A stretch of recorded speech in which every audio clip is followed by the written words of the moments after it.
Խոսք, ձայն, հաղորդակցություն։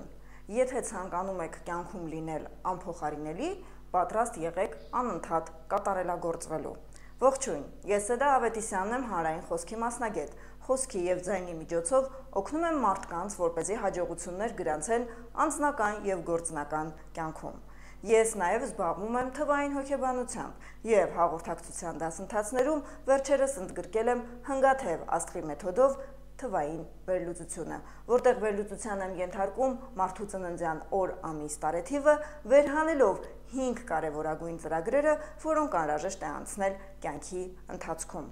Ինչու որոշեցի հաղորդակցության դասընթացներում ընդգրկել թվային հոգեբանությունը, որովհետև բոլորին անհրաժեշտ է ձայնային տվյալների մշակումը։ Ուսումնասիրելով թվային հոգեբանության մեջ կարմիկ վերլուծությունը 22 էներգիաների, հասկացա, որ մարդիկ կարևորություն ունեն հաղորդակցության դասընթացներն անցնելու, որովհետև մեկերին անհրաժեշտ է, որպեսզի լինեն լիդեր, եւ այստեղ ես սովորեցնում եմ, թե ինչպես կարելի է ձայնի միջոցով առաջնորդել մասաներին։ Երկուսները ի ծնե հոգեբաններ են եւ նրանք պետք է իրենց լավագույն ձայնային տվյալները մշակեն եւ հանրության հետ խոսեն, որովհետեւ երկուսներին կարելի է շատ երկար լսել։ Երեքները ծնվել են, որպեսզի բեմին փայլեն, որպեսզի բեմին իրենց ձայնով շողշողան եւ կարողանան առանձնանալ հազարներից։ Եվ դա կարելի է անել թե վոկալի, թե հաղորդակցության եւ հանրային խոսքի ու ելույթի միջոցով։ Իսկ չորսերը պետք է կարողանան հանրային խոսքին տիրապետել, որպեսզի կարողանան լավ ղեկավարեն այն կառույցները, որտեղ ղեկավար պաշտոն են զբաղեցնում։ 5-երին անցնելով նշենք, որ նրանք ի ծնե ուսուցիչներ են, իսկ եթե ուսուցիչն ուզում է արժանանալ աշակերտների ուշադրությանը, նա պետք է կարողանա իր խոսքը ճիշտ եւ հասկանալի մատուցել մարդկանց։ 6-երի մասին պետք է ասենք, որ այս մարդիկ ծնվել են, որպեսզի շողշողան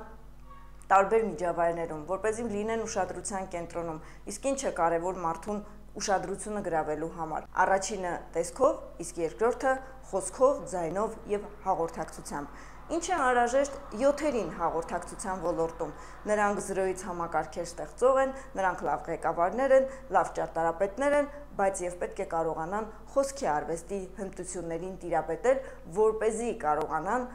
ինքնադրսևորվել իրենց ոլորտում լավագույնս։ Ինչը անհրաժեշտ 8-երին հաղորդակցության դպրոց գալով։ Նրանք անհրաժեշտ է նախանշեն իրենց բեկետը, նրանք հասկանան, թե ինչ են վերցնելու այս դասընթացից, իսկ 8-երը առհասարակ համարվում են գործարարներ, նրանք կարող են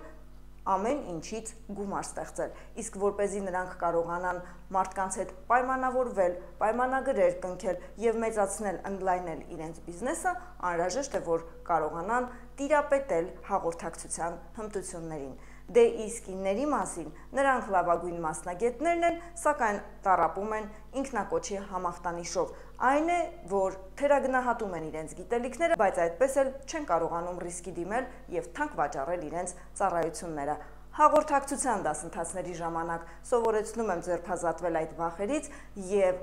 ներկայանալ հանրությանը ու թանկ վաճառել իրենց ծառայությունները։ Վերջում ավելացնեմ, գեղեցիկ փաթեթավորված խոսքը միշտ էլ թանկ է վաճառվում։